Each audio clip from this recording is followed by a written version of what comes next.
पुरातन काळातील गोष्ट आहे. एक दिवस नारद कैलास पर्वतावरती भगवान शिवशंकरांना भेटायला गेले.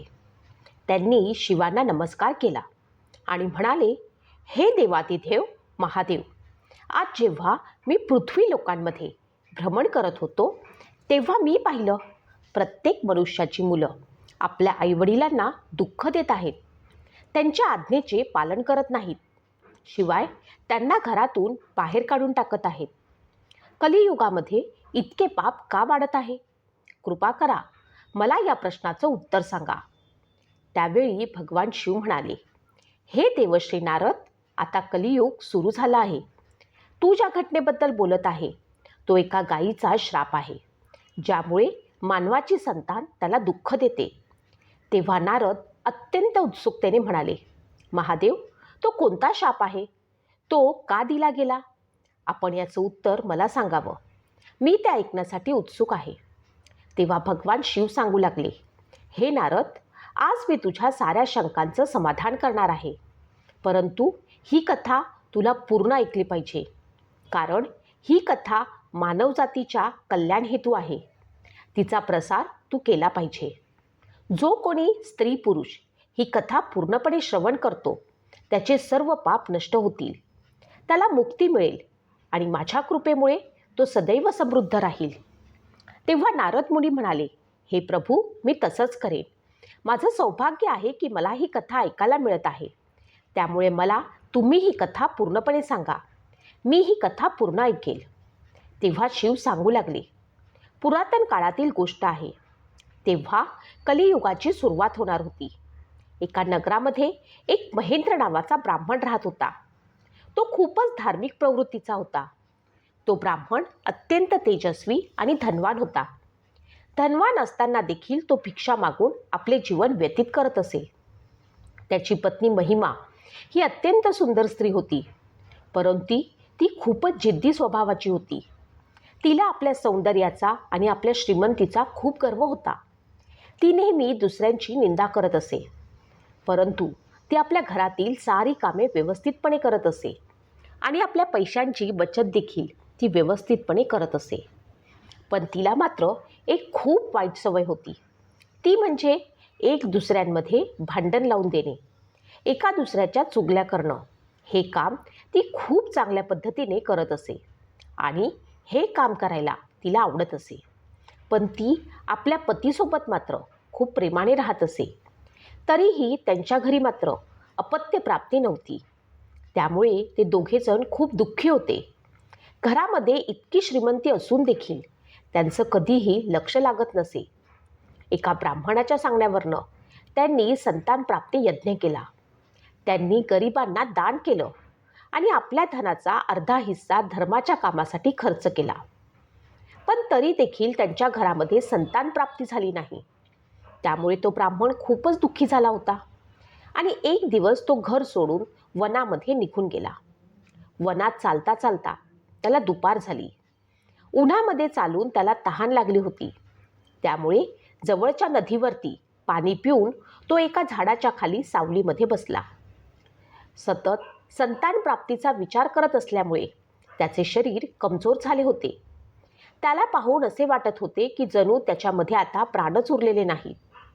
त्यानंतर भगवान शिव म्हणाले, त्या ब्राह्मणाची पूजा पाठ आणि ईश्वराप्रती भक्ती बघून स्वतः भगवान विष्णू एका साधूचं रूप घेऊन त्या ब्राह्मणाच्या जवळ पोचले.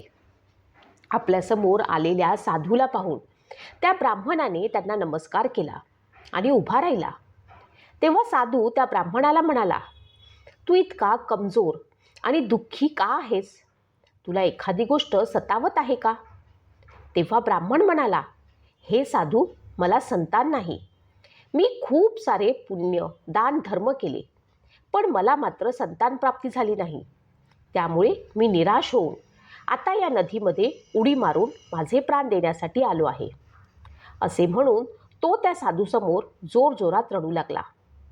त्याचा तो आक्रोश बघून त्या साधूचं हृदय भरून आलं.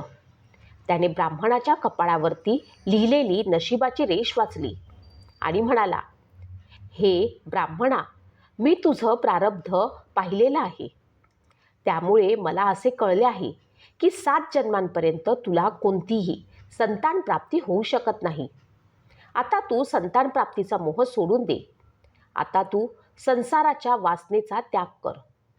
पूर्वीच्या काळी देखील मुलांच्या मुळेच राजा सगर आणि अंग यांना देखील दुःख सहन करावे लागले होते. त्यामुळे तू आता हा नाद सोडून दे. यातच तुझं भलं आहे. यावरती तो ब्राह्मण म्हणाला, साधू बाबा, याने काय होईल ते मला काही माहीत नाही. मला फक्त एक संतान हवी आहे, अथवा मी आता तुमच्या समोरच माझा प्राण त्याग करेन. तेव्हा तो साधू म्हणाला, तुझ्या नशिबीच लिहिलेलं आहे त्याला पुसण्याचा प्रयत्न करू नकोस. त्या साधूने त्या ब्राह्मणाला खूप समजावले, पण तो मात्र ऐकायला तयार नव्हता. तो आपल्या जिद्दीवरती अडून बसलेला होता. शेवटी थकून साधूने त्या ब्राह्मणाला एक चमत्कारी फळ दिले आणि सांगितले, हे फळ तुझ्या पत्नीला खाऊ घाल आणि तुझ्या धर्मपत्नीस सांग की ती आपला वेळ चांगल्या कार्यामध्ये घालवेल, याकडे तिने लक्ष द्यावे. साधूने दिलेले ते फळ पाहून ब्राह्मण खूप आनंदित झाला आणि तो लवकरच आपल्या घरी आला. घरी आल्या आल्या त्यानं आपल्या पत्नीला ते फळ दिले. त्याने आपल्या पत्नीला सांगितले, तू हे फळ खा आणि आपला वेळ जास्तीत जास्त चांगल्या कामामध्ये घालव. पण त्याची पत्नी मात्र दुष्ट स्वभावाची होती. तिने मनामध्ये विचार केला, हे फळ खाल्ल्यामुळे मला प्रसव वेदना होतील आणि मला त्या सहन कराव्या लागतील. तिने खूप काळ या गोष्टीवरती विचार केला. त्यानंतर तिने फळ लपवून ठेवलं. एके दिवशी तिची बहीण तिला भेटण्यासाठी घरी आली. तेव्हा तिने आपल्या बहिणीला सर्व काही हकीकत सांगितली. तिनं बहिणीला सांगितलं की मला खूप भीती वाटत आहे. जर माझ्या पतीला हे माहीत झालं की मी फळ खाल्लं नाही तर काय होईल? तू मला यावरती काहीतरी उपाय सांग. यावरती तिची बहीण म्हणाली, तू अजिबात काळजी करू नकोस. मी गरोदर आहे. मी तुला माझं मूल देईन. तू फक्त घरामध्ये तू गरोदर असल्याचं नाटक कर आणि या बदल्यात तू माझ्या पतीला आणि मला खूप सारी धनसंपत्ती दे. त्यामुळे माझे पती देखील या कामासाठी तयार होतील. यानंतर ते लोकांमध्येही गोष्ट पसरवतील की माझा मुलगा गर्भातच मरण पावला. ती प्रत्येक दिवशी येऊन बाळाचं पालनपोषण करेन. या फळाची सत्यता तपासण्यासाठी तू हे फळ गाईला खाऊ घाल. त्याप्रमाणे त्या ब्राह्मणाच्या पत्नीने ते फळ गाईला खायला दिले. काही दिवसांनंतर तिच्या बहिणीला मुलगा झाला. तिच्या बहिणीचा नवरा त्या बाळाला गुपचूपपणे ब्राह्मणाच्या बायकोकडे घेऊन आला. त्यानंतर त्याच्या पत्नीने ब्राह्मणाला सांगितलं की आपल्याला पुत्राची प्राप्ती झालेली आहे आणि मला कोणताही त्रास झालेला नाही. हे सारं ऐकून तो ब्राह्मण देखील खूप आनंदित झाला. त्या ब्राह्मणाने खूप आनंदाने पूर्ण गावभर पेढे वाटले, खूप दानधर्म केला. सर्व कार्यक्रम संपल्यावरती ब्राह्मणाची पत्नी आपल्या पतीला म्हणाली की मला दूध येत नाही, मग मी या बाळाचं पालनपोषण कसं करू शकते? माझ्या बहिणीला देखील मूल झालं होतं, परंतु ते मृत झालेलं आहे. त्यामुळे आपण तिला आपल्याच घरात आणून ठेवूया, म्हणजे ती आपल्या बाळाला दूध पाजेल. काही काळ गेल्यानंतर ते फळ एका गायीने खाल्ल्यामुळे त्या गायीने एका बाळाला जन्म दिला. पण ते बाळ मात्र दिसायला मानवाच्या मुलासारखे होते. ते खूपच सुंदर आणि सुदृढ बालक होते. एका गायीनं मुलाला जन्म दिला ही गोष्ट संपूर्ण गावामध्ये पसरली आणि गावचे लोक हे आश्चर्य पाहण्यासाठी येऊ लागले. सर्वजण आश्चर्याने करत होते की असं कसं झालं?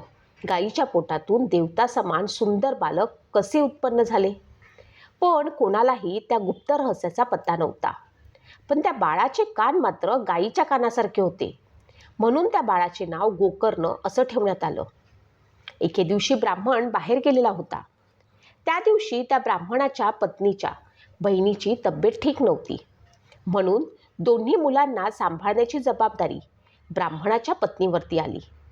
तेव्हा तिने त्या गाईचं दूध काढलं आणि फक्त आपल्या मुलालाच पाजलं. तिने गोकर्णला हे दूध दिलं नाही. तसंच ती गोकर्णाचा खूप द्वेष करत असे. ती त्याला सतत मारत असे. त्या दिवशी तिच्या मनामध्ये विचार आला की आज घरामध्ये कोणी नाही. हाच एक चांगली संधी आहे की ह्या गायीच्या मुलाला कुठेतरी गायब केले पाहिजे, ज्यामुळे आपल्या संपत्तीमध्ये तो वाटा घेणार नाही.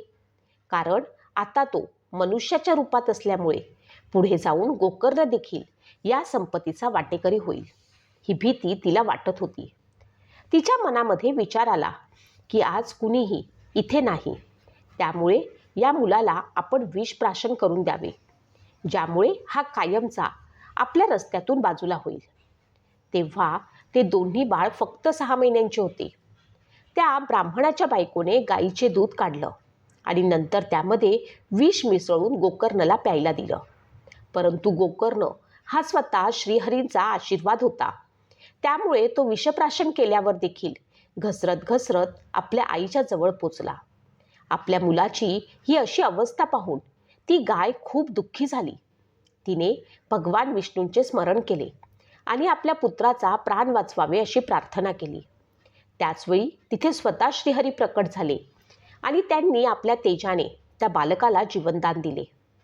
त्यानंतर ते बाळ आपल्या आईचं दूध पिऊ लागलं.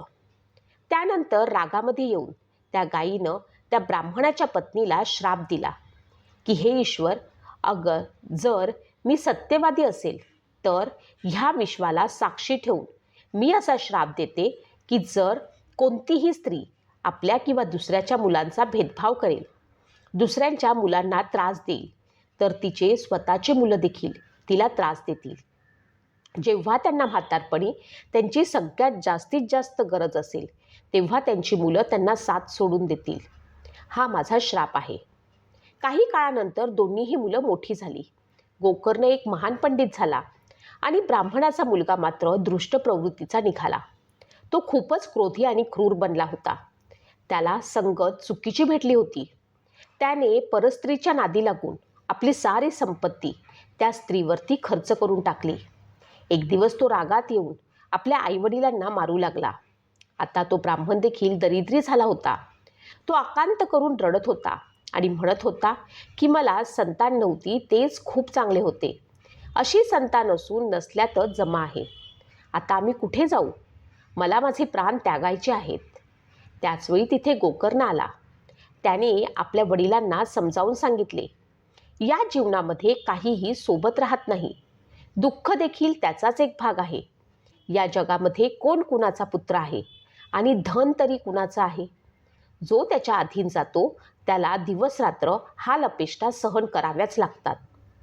म्हणूनच मित्र हो, जास्तीत जास्त चांगल्या संगतीत आपण आपल्या मुलांना कसे ठेवू शकतो याकडे लक्ष द्या. अशाच नवनवीन आणि प्रेरणादायी कथा ऐकण्यासाठी आमच्या दीपात स्टोरी या चॅनलला सबस्क्राईब करायला विसरू नका. धन्यवाद.